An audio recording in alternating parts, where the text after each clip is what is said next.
You humiliated me. You, a fat, miserable accountant, Bradley hissed, violently pinning Nora against a concrete pillar. The arrogant stalker was completely convinced he could effortlessly terrify his plus-sized ex-girlfriend into handing over confidential audit logs to pay his Mafia debts. He was blissfully oblivious that Gabriel Moretti, the terrifying Mafia kingpin who owned the building and worshipped Nora, was quietly watching from his armored SUV. He had no idea this monster was about to ruthlessly destroy his life. The fluorescent lights of the Kensington Tower parking garage buzzed with a low, agonizing hum. It was 11:45 p.m. on a Friday, and Nora Higgins was exhausted. As a senior auditor for a high-stakes accounting firm in downtown Chicago, working late was practically written into her contract. Nora wrapped her tailored wool coat tighter around her body. She was a big woman, unapologetically plus-sized, with a soft, full figure that she had finally learned to dress with confidence after years of hiding. Tight, though the coat was purely for armor against the biting November chill that somehow seeped down into the subterranean levels of the garage. Her heels clicked against the oil-stained concrete. Level P4 was reserved exclusively for executives and building management. But Nora had been given a temporary pass to park there after her car was broken into on the street level 2 weeks ago. The isolation of P4 was supposed to make her feel safer. It didn't. Nora's hand instinctively tightened around her phone, her thumb hovering near the emergency dial button. The restraining order she filed against Bradley Jenkins was just a piece of paper, a flimsy shield against a man whose ego was as fragile as it was dangerous. Bradley had been her mistake, a charismatic but deeply toxic corporate recruiter she had dated for 8 months. When she finally found the courage to dump him, realizing his protective nature was actually suffocating control, he had snapped. He didn't like losing. He especially didn't like losing a woman he constantly belittled. Bradley used to make passive-aggressive comments about Nora's weight, telling her she was lucky a man like him, a man who frequented the gym and wore bespoke suits, would give a heavy girl the time of day. He thought breaking her self-esteem would tether her to him forever. I was wrong. Nora had walked away, but Bradley hadn't. As she approached her Honda Accord parked near a massive concrete pillar, a shadow detached itself from the gloom. You're working too hard, Nora. Nora froze. The voice was a sickeningly familiar drawl. Her blood ran ice-cold as Bradley stepped into the pale pool of overhead light. He was wearing a dark trench coat, his eyes manic and bloodshot.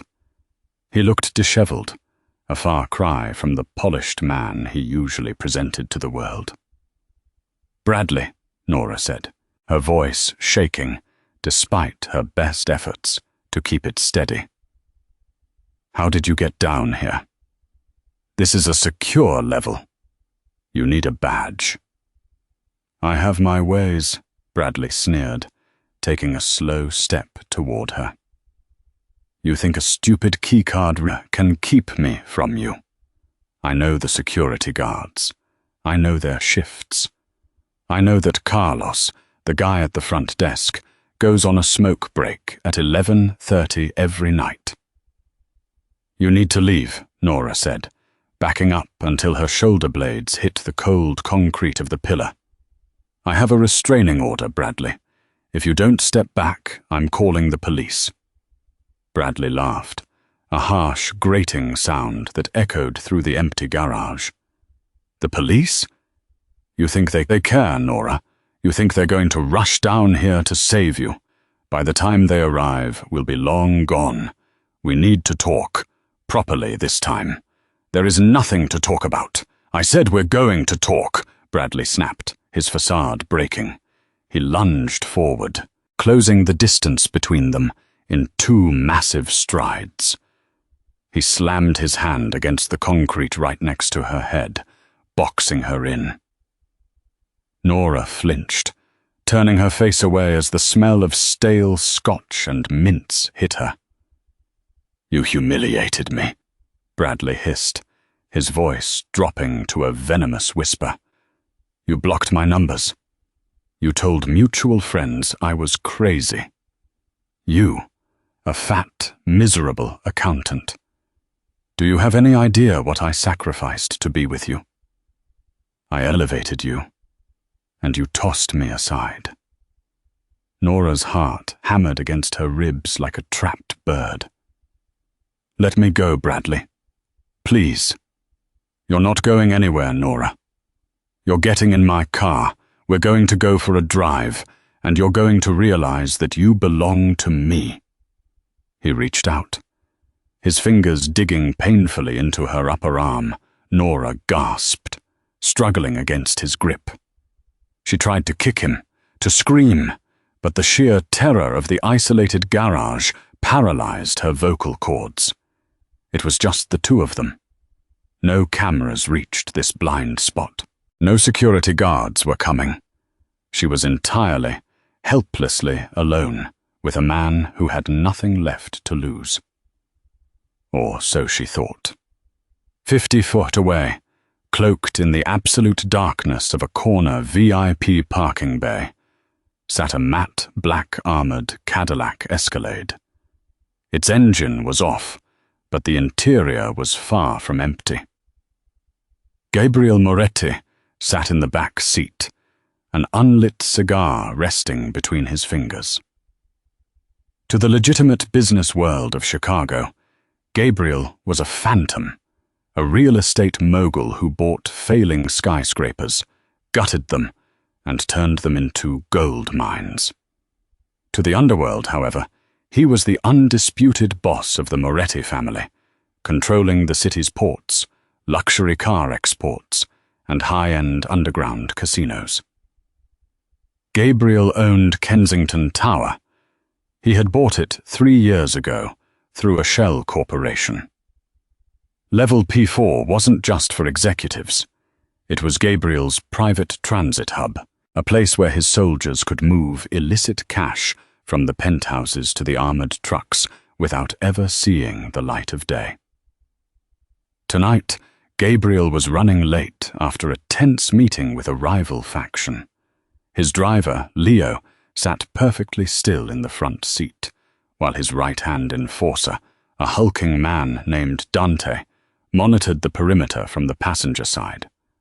Through the heavily tinted bulletproof glass, Gabriel watched the scene unfolding near the concrete pillar.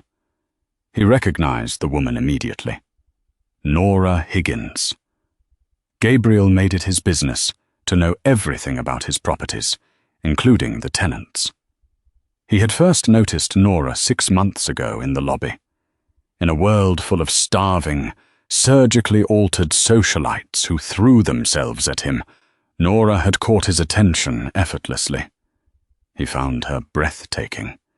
He admired her lush, full curves, the way she carried herself with quiet dignity, and the soft warmth in her smile when she held the elevator door for the janitorial staff. Gabriel was a man of immense power and dark appetites, and he had spent the last half-year discreetly keeping tabs on the beautiful accountant. He knew her coffee order. He knew she worked too late. He had been the one who secretly instructed the building manager to upgrade her parking pass to level P4 after her car was vandalized. He wanted her safe, and now some pathetic drunk suit was laying hands on her in his garage. Gabriel's jaw tight. The faint sound of Bradley's derogatory insults carried through the cavernous acoustics of the garage, filtering through the Escalade's external microphones. When Gabriel heard Bradley call her fat and miserable, an icy, murderous rage settled over him. Boss? Dante rumbled from the front seat, sensing the shift in the air. You want me to handle this piece of trash? Gabriel slowly lowered his cigar. No. I'll handle him. Outside, Bradley was forcibly dragging Nora away from the pillar toward a dingy grey sedan, parked erratically across two spaces. Nora was fighting back now, her heels scraping the pavement. Tears of frustration and terror spilling down her cheeks. Stop it! Let go of me! Nora finally managed to scream, her voice cracking. Shut up! Bradley raised a hand, ready to strike her across the face. Before his hand could fall, the deafening roar of a modified V8 engine shattered the silence. The Escalade's headlights suddenly flared to life, flooding the dim garage with blinding LED beams. Bradley froze, throwing his arm up to shield his eyes. Nora used the momentary distraction to wrench her arm free, stumbling backward, gasping for air. The heavy doors of the Escalade opened with a solid, expensive thud. First came Dante and Leo. The two men stepped out into the harsh light, their tailored dark suits struggling to contain their sheer muscle mass. They moved with predatory grace, fanning out on either side of the vehicle, their hands casually resting inside their jackets. Then Gabriel stepped out. He was dressed in a bespoke charcoal three-piece suit, standing over 6'3", with a commanding, lethal presence. His dark hair was perfectly styled, and his sharp, aristocratic features were locked in an expression of absolute zero. He didn't rush. He didn't yell. He walked toward them with the slow, deliberate stride of a lion cornering a wounded rat. "Who the hell are you?" Bradley yelled, trying to mask his sudden panic with false bravado. "This is a private conversation. Back off." Gabriel didn't look at Bradley. His piercing, dark eyes locked onto Nora. He took in her disheveled coat, the terrified trembling of her soft frame, and the red marks blooming on her upper arm, where Bradley had grabbed her. "Are you hurt, Miss Higgins?" Gabriel asked. His voice was a deep, resonant baritone that sent a strange, unexpected shiver down Nora's spine. It was calm, yet it carried an unmistakable edge of authority. Nora, completely bewildered that this towering, terrifyingly handsome stranger knew her name, shook her head slowly. I'm okay." "Hey, I'm talking to you." Bradley stepped forward, puffing out his chest. "I don't know who you think you are, but you need to mind your own business. This is between me and my girlfriend." "Ex-girlfriend," Nora corrected, her voice finding a shred of courage now that she wasn't alone. Gabriel finally turned his gaze to Bradley. The look in his eyes was so devoid of humanity that Bradley instinctively took a step back. "You're trespassing," Gabriel said softly. "I have a right to be here," Bradley stammered. "I know people in this building." "You know Carlos, the lobby guard," Gabriel said, his tone conversational, yet dripping with menace. "Carlos was fired 10 minutes ago by my management team for taking unauthorized smoke breaks. And as for your right to be here, I own this building, every brick, every camera, and every inch of this concrete." Gabriel stepped into Bradley's personal space. Bradley was a relatively tall man, but next to Gabriel, he looked like a frightened child. "Dante," Gabriel said, not breaking eye contact with Bradley. "Yes, Mr. Moretti. Take Mr. Jenkins's phone. Erase Miss Higgins's contact information. Erase her photos. Then explain to him the consequences of ever coming within 5 feet of my building or this woman ever again." Bradley scoffed, though his voice cracked. You can't do that. You think you're some kind of mobster. I'll call the cops."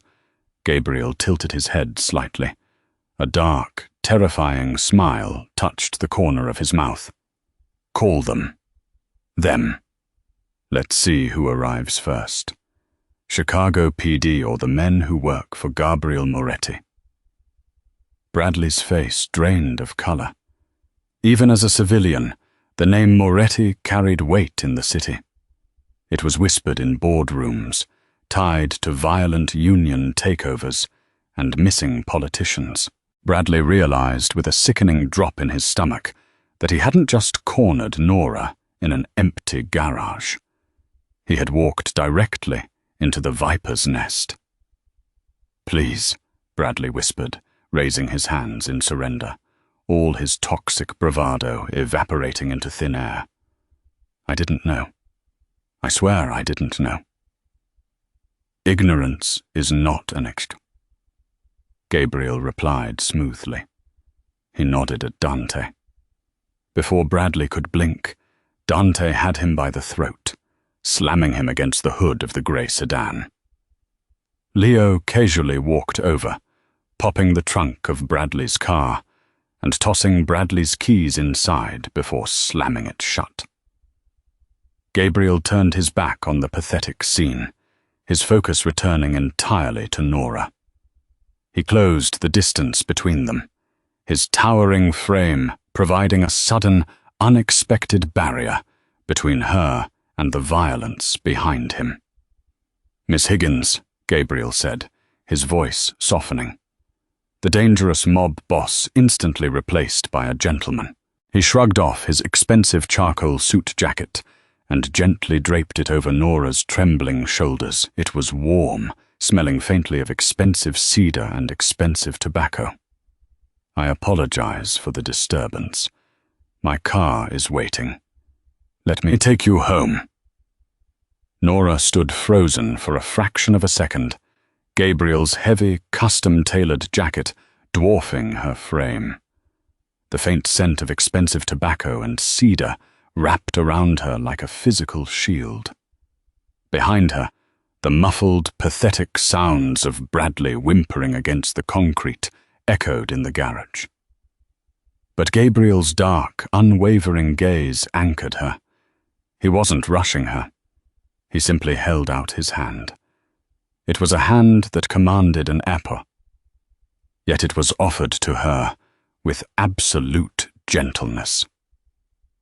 Nora placed her trembling fingers into his palm. His grip was warm and solid, guiding her away from the chaos and toward the waiting Escalade.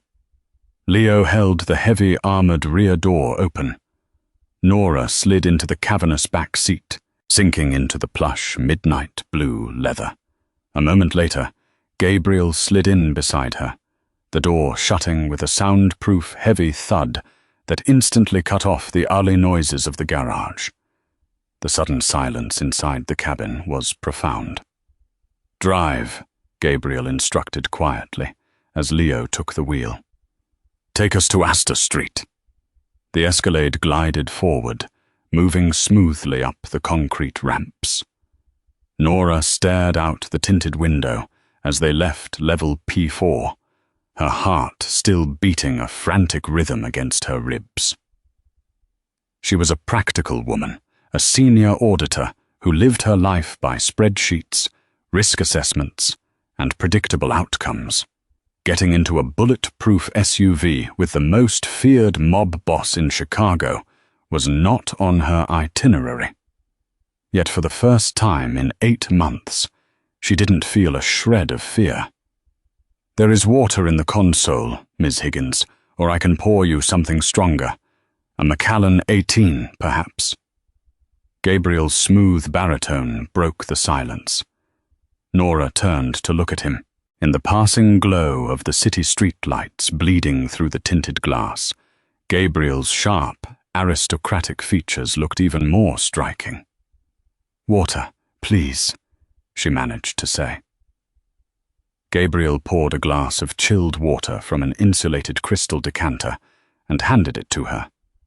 His fingers brushed against hers, sending an electric jolt up her arm. She drank deeply, the icy water helping to clear the fog of panic in her mind. "Thank you," Nora breathed, finally finding her voice. She pulled his suit jacket tighter around her plush frame. "Mr. Moretti, I don't know what to say. He wouldn't let me leave. But I don't understand why you stepped in."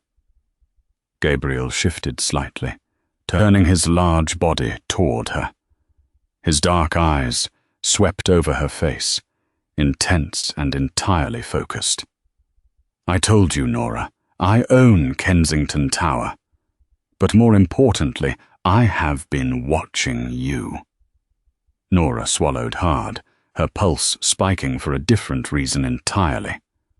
"Watching me? Not like that pathetic insect back there," Gabriel clarified, his jaw tightening slightly at the thought of Bradley.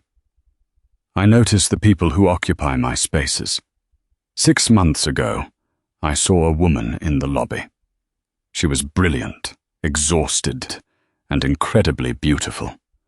I made it my business to ensure she was protected. When your car was vandalized on the street, I had my management team move your pass to P4. I wanted you close to my security detail." Nora was stunned. All this time, the mysterious stroke of luck with her parking pass hadn't been an administrative error. It had been him. "I'm an accountant," Nora said softly, a habit of self-deprecation creeping into her tone. "I'm not exactly the type of woman men like you notice."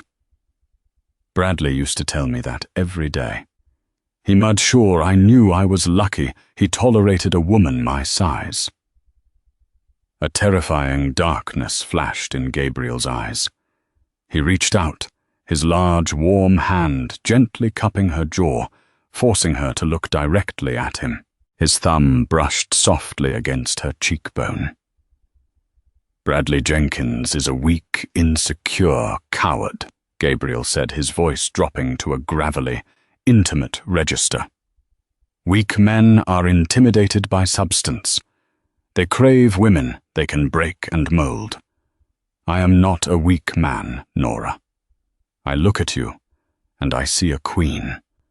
Your curves, your softness, your brilliance. It is intoxicating. Do not ever let a worthless man dictate your value." Nora's breath hitched. No one had ever spoken to her like that. The raw, unfiltered desire in Gabriel's eyes stripped away years of insecurities. Bradley had carefully built around her. Gabriel withdrew his hand, though his gaze remained locked on hers. "But there is something else you need to know, Nora. Tonight wasn't just about his bruised ego. Jenkins didn't just come to that garage to force you back into a relationship. He came because he is desperate." Nora frowned, confusion cutting through the haze of newfound attraction. "Desperate? What do you mean?" "My world is complicated," Gabriel explained, leaning back against the leather. "I have rivals, a faction operating out of Cicero, the Rossetti family. They run illegal high-interest loan operations. Bradley likes to gamble, Nora. He likes to play the high roller at underground tables, to pretend he belongs to a world out of his league. He owes the Rossettis over $200,000. Nora gasped, her hands flying to her mouth. $200,000. Bradley makes a good salary, but not that good. How was he going to pay it? He wasn't, Gabriel said grimly. But he promised them something better. He promised them access. The Rossettis know you are a senior auditor for the firm that handles the O'Hare shipping manifests. Manifests that detail the import schedules of several front companies. Bradley told them he could get you back under his control and force you to hand over those audit logs. The blood drained from Nora's face. The twist hit her like a physical blow in the chest. Bradley didn't love her. He didn't even want her back for his own twisted sense of possession. He was going to use her as a pawn, dragging her into federal crimes and Mafia crossfire to save his own skin. He was going to sell her out to a loan shark. He was going to use my access. Nora whispered, horrified. He was going to ruin my life. I was going to try, Gabriel corrected, his voice turning to steel. But he made a fatal miscalculation. He walked into my territory, and he threatened what is mine. Nora looked up, her heart skipping a beat at his choice of words. What is mine? The matte black Escalade glided through a set of imposing wrought iron gates, the heavy metal swinging shut with a definitive clang that separated them from the rest of Chicago. They arrived at a stunning historic Greystone mansion on Astor Street, nestled deep within the elite Gold Coast neighborhood. The private courtyard was meticulously landscaped, but heavily fortified. Men in tailored dark suits patrolled the perimeter, their eyes scanning the shadows, nodding respectfully as the boss's vehicle came to a smooth halt. Leo immediately stepped out to open the heavy armored door. Gabriel emerged first, turning to offer his large, scarred hand to Nora. She hesitated for only a fraction of a second before placing her trembling fingers into his palm. He guided her up the sweeping marble steps and into the grand foyer of his home. The interior was breathtaking. Rich dark mahogany paneling, priceless modern art, and the quiet insulated hum of absolute security. It was a fortress disguised as a palace. Gabriel led her down a wide corridor and into a massive shadowy study lined with leather-bound books. A fire was already crackling warmly in the grand stone hearth, casting a golden glow over the Persian rugs. He guided her to a plush emerald green velvet sofa and moved toward a crystal decanter resting on a heavy oak cart. "What happens to him now?" Nora asked quietly. She sat near the edge of the sofa, still wrapped in Gabriel's massive charcoal suit jacket. Her heart was beating a frantic rhythm. But the paralyzing fear from the parking garage had completely dissolved, replaced by a strange electric anticipation. Gabriel poured 2 generous glasses of Macallan Tétine. He handed one to her, his fingers deliberately lingering against hers before sitting beside her. The proximity sent a rush of heat straight to her core. Dante is having a very clear, very final conversation with him, Gabriel said casually, taking a slow sip of his scotch. The firelight danced in his dark, ruthless eyes. Bradley's phone has been permanently wiped of your existence. His car is being impounded by a contact of mine at the precinct. Tonight, he is being placed on a midnight bus to Omaha with a broken nose and strict, unbreakable instructions never to return to the state of Illinois. Nora exhaled a shaky breath, staring at the amber liquid in her glass. And the Rossetti family? The loan sharks he owed money to? The Rossettis will receive a message by sunrise, Gabriel replied, his voice dropping to a terrifyingly calm register. They will be informed that Jenkins's gambling debt is his own problem, and that Nora Higgins is under the exclusive permanent protection of the Moretti family. If they so much as breathe in your direction, I will burn their Cicero operations to the ground and scatter the ashes in the lake. You will never have to look over your shoulder again, Nora. Nora absorbed the sheer staggering weight of his words. He had completely dismantled her waking nightmare in less than an hour. He had protected her career, her physical safety, and her future, asking for absolutely nothing in return. "Why go to war for me?" Nora asked, looking up into his fathomless eyes. "I'm just me." Bradley made sure I knew exactly what I was. He told me I was too heavy, too loud, too unpolished to ever be truly wanted. He said I was lucky he put up with me. Gabriel set his heavy crystal glass down on the coffee table with a sharp thud. He turned to her, closing the remaining space between them, his towering frame completely enveloping her vision. He reached out, his large, warm hands gently but firmly framing her face, his thumbs sweeping across her cheekbones. "Bradley Jenkins is a weak, pathetic boy," Gabriel murmured, his voice a low, gravelly rumble that vibrated in Nora's chest. "Weak men are terrified of substance. They crave women they can break, mold, and control. I am not a weak man, Nora. I look at you, and I see an absolute queen." Nora's breath hitched. Tears pricked the corners of her eyes, but Gabriel's intense gaze held her steady. "Your curves, your softness, your brilliance. It is intoxicating." Gabriel continued, his gaze dropping briefly to her lips before meeting her eyes again. You lush. You are commanding. I have spent the last 6 months watching you walk through my lobby, dreaming about what it would feel like to hold you. Do not ever let a worthless, insignificant coward dictate your value. You are magnificent. No one had ever spoken with such raw, unfiltered reverence. The insecurities that Bradley had so carefully built around her shattered under the weight of Gabriel's devastating honesty. Gabriel didn't want her to shrink. He looked at her as if she were the most breathtaking creature he had ever laid eyes on.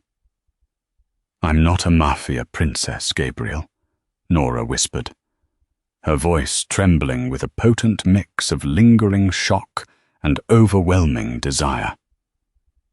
I ordered spreadsheets for a living." Gabriel smiled, a genuine, dangerously handsome smile that transformed his ruthless features. "Good. I have enough criminals and sycophants in my life. What I need is a woman who isn't afraid of the dark, a woman who can stand beside me." He leaned in, his lips brushing against hers in an agonizingly slow, tentative touch, asking for her permission.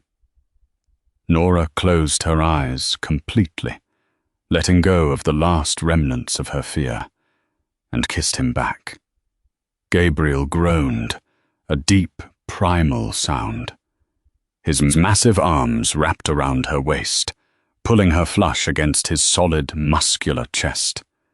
He kissed her with a fierce, possessive hunger that ignited a wildfire in her blood.